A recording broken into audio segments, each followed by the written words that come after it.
if one of the things, if you're going to sell a device in the United States, you need to rely on the carriers: AT&T, Verizon, T-Mobile. We don't have 4 anymore, so it's 3. And they only relied on 1, with the exception of its subsidiary, Metro. And I thought, for me, the problem with OnePlus is that there's no longer any distinction, because now it just feels like it's just everything that we've seen now. And they went from making flagship like phones to basically just already been there, done that phone. And I wanted to ask you this last night. I think that they're on their way out. I think that they're on their way out of the American market. I don't think they're going to last another 2 years. Maybe they get lucky. But I want to ask you, do you see them leaving the American market? What are your thoughts on the whole situation? I think it would be a really stupid idea for them to leave the American market, but I agree with you. I think I don't know if you're expecting me to disagree, but I completely agree. That's fine. They're not the same company. And I think OnePlus's issue where things really went wrong is they stopped trying to fit into people's lives, and they tried to force people to fit into their business model, and it doesn't work like that, because when OnePlus sort of skyrocketed and all the attention was on them, it was because they were fitting into other people's lives. In a world where, devices were going up in price, they made a device that fit into the lifestyle of so many other users in China and India, like that they don't want to spend $700 on a phone.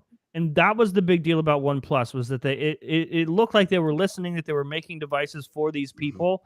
And there's a good saying in content creation that I always follow that applies to here. It's, if you try to reach everybody, you will end up reaching nobody. And it's sort of an analogy for finding your niche and trying to meet a certain demographic halfway. Stop trying to put content out there and be vague to reach everyone, because in the end, you're not specific enough and you'll reach nobody. That's sort of what OnePlus did. They were making stuff that was specific and dialed in, and it reached the perfect demographic. Mm-hmm. And it was like they had this back and forth with the demographic where it was a complete understanding, and they were making devices for those people, and they lost that at some point. They stopped making devices like that, and they just started trying to make it for everybody. And there is too much going on right now. There's too much competition and trying to make the devices that they're making now.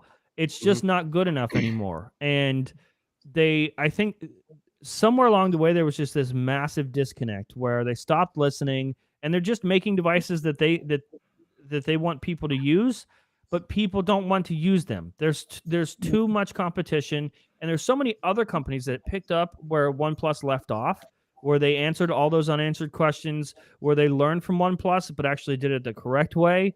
And like Redmi, Xiaomi, like all these companies are doing such an amazing job filling the shoes that OnePlus sort of just left there. It was like nothing happened on accident. OnePlus dropped the bag, and it's on them. And I don't think that they could do anything at this point. I think it's too late to backtrack. And I agree with you. I don't see them being around for too much longer, at least in the U.S. market. I just don't think it's working. And I think it's too late for them to change anything yet. So John, here's what I believe in. This is what I've seen, observed in my 30-odd years on this planet. People make decisions at companies. The company doesn't make a decision. There's a leader, there's a decision maker, and if they make a decision and then they're forced to pivot and deal with those repercussions. The new decision makers at OnePlus made bad calls. Yeah. Right? Like if you take the top 5 things that OnePlus did well for the first 5 years of their releases in North America, those 5 things are no longer there. Yeah. Right? Those you things can that see they why used to Carl do good. left too. Sure. Of course. I talk to Carl on a regular basis too on Twitter, and just sort of like DMing back and forth. And it's just like, I think he could see stuff, happening behind the scenes, and he just wasn't into it anymore either. And I think things were getting away from him, and OnePlus just wasn't moving in the direction that he started. And it's very, very obvious now. And so he'd rather go off and do something else where he can actually go after a certain demographic or a certain market that needs those answers that OnePlus used to provide, because they don't do it anymore. I think that the moment OnePlus died, was the moment they went full flagship on the 8 and 8 Pro. I think that was the moment when they said there was no going back. But I also got to blame the consumers as well, because you reap what you sow. You ask for so much, you get it, but you don't like what they give you. There you go. Well, it's like, okay, if they came into the market making these devices, cool, would have worked out. But it's like being a landlord and being like, okay, here's a place you can rent. It's $400 a month. And then being like, actually, no, I'm increasing the price to $1,000 a month. See? And then the people go, well, I have to move out. And you're going, why not? Just stay and live here. Just pay me $1,000 a month. And they're like, you don't get it. I signed up. I signed this lease for $400 a month because that's what I could afford. And you ripped the rug from under me. And now you're asking me to pay $1,000 a month. You missed the point. I can't pay $1,000 a month. And that's what OnePlus did. If they were always around making devices that were $700, $800, $1,000, they wouldn't be as popular, but they wouldn't be at such a stalemate with their own demographic. The issue is they built this loyal fan base and then turned their back on them. That's what happened. You know what's crazy, John? You explained it perfectly. That is a great analogy.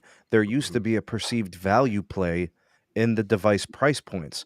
You remove the value play, and now you made it a flagship, and people are saying, make me buy your phone over a Galaxy. That's exactly the point. You price it at the same, and you're like, okay, well, if I'm going to have to spend $900 on a OnePlus phone, why not just get this iPhone over here? Yeah.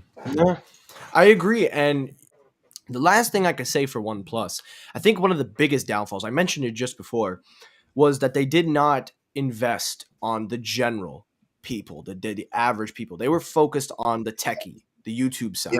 Because if you watch, at the time, it was Dave 2D, MKBHD, Unbox Therapy, Jonathan Morrison, maybe. I don't remember. I used to watch all these guys on a daily. Now I don't even watch them. It's not even because I don't want to watch them. I just don't have time with work, school, and stuff. But I remember at one point, they were all pushing the OnePlus brand. They called it the greatest phone you could buy. It was revolutionary. It was revolutionary. Now their energy, their passion for OnePlus, it's like they're struggling to find something to say about it. Because why would you promote an $800 OnePlus phone when you also have an $800 iPhone to promote? There you go. It's like exactly. And Michael Peppertalk is like, he's upset that we're complaining about OnePlus or whatever. But I think you're missing the point. Everyone's too focused on the micro. Like you're invested in your relationship with this one device without realizing that it doesn't matter how good the device is. That really good device is competing with other really, really good devices, and the proposition that OnePlus entered the market with is gone. It is not there anymore. In the macro, in the big picture, it's not your relationship with the device; it's your relationship with the brand. And I don't care how fascinating the phone is. I don't care. I bet if I bought a OnePlus phone right now, I would have zero complaints. I bet that my experience would be pretty good. And I probably wouldn't regret my purchase, but my experience still won't line up with my experience on my iPhone, and my iPhone's the same price. So it's not about if the device is capable. It's not about if the experience is okay. I don't want an okay experience when for the same price I can get a great one.